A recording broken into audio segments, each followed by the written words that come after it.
Radadra badi. Hello mga kusayers, panibagong buhay, panibagong chismis. So for today's video no, sumuon na mong kahimtang. Sumuon na mga dala dito padulong mi sa floating cottage aning Panabo City no. So nindot daw dito aso atong i-try dito ang Panabo City na floating dito unsa ba kanindot no. So bago mi manglakaw no, so kini ako mga kauban nag-makeup sa jud ni sila kay di gini sila manglakaw way makeup kay mo gina to ang hilig no. So makeup is life. So kay naabot naman gyud ang tricycle nung among gibooking no. So diri lang namo gipangsakay o diri lang gipambutang kay mas okay man diri ay butang no kay para safety ang ato ang pagkaon no. So sa shit nga voice over. So ang ending ani no, so nangayabog yun mo ang mga pagkaon ani sa wa pa may kaabot ani sa floating cottage, nayabog yun taw na mo ang pagkaon ani no sa mga sabaw sa mga shrimp ug uban pa nga mga pasabaw din ha, nangayabog yun. So very thankful lang pud kaayo no kay wala ra pud kaayo nayabo ang pagkaon. So kay sabaw ra may nayabo so okay ra. Ang delikado ani og nayabo jud tanan sus wa jud mi kaunon ani dito ah.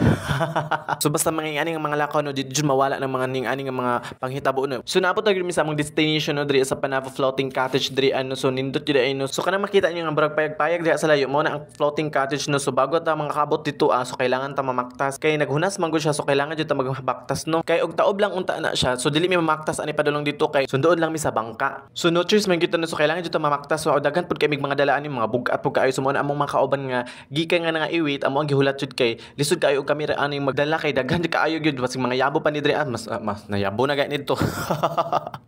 So amo na yung kahalukan no so basig mayabo na pud usab diri kay basig mga dusmo ta aning dagat ani. Char. So padalhon po dato na yung atong mga Disney princess no kay kadagko lang sa mga lawas ani way dala.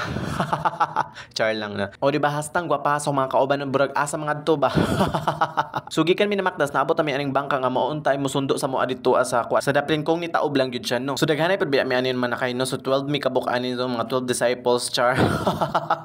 So finally mga kasuyers so naabot na gyud mi aning floating cottage diri ano so nabasahan pa na ako ning kamo pa ba or dili na so mo nang nabasahan ako pag abot dito. Sa kadaghang mabasahan kadto gyud char. So no or shit my voice over. So nag-request mi so dito ami sa pinakatumoy jud sa kanang cottage no sa floating cottage kay tin-aw gyud dito kay mas lalom dito so tin-aw gyud pod siyan no so mas okay gyud dito ag liguan. So ang type sa dagat diri ano so kay mura siya na siya kanang kantil no sa daplin na part is mabaw pa siya then sa pinaka ano na ta part na jud sa pinakatunga is ano na siya lawom na gyud siya so mas delikado gyud siya na sa mga bata no so dapat careful lang pud ta og naata diri ano so be careful lang gyud ta. So naa sa mong cottage no so nagsugban mi pag-abot dito so prepare na pud mi so mga pagkaon nga mong dala among gipamutang na da sa moang lamisan no so bago mi magkaon ani so amo sang kumpletuhon amo ang pagkaon so amo sang gisugba ang among mga isda nga among gi-prepare so mo ni among mga pagkaon no so gi-prepare pa namo na giluto namo na after no so salamat sa nag-prepare ani no sa food daghan kayo no sa lamian sa mga pagkaon no so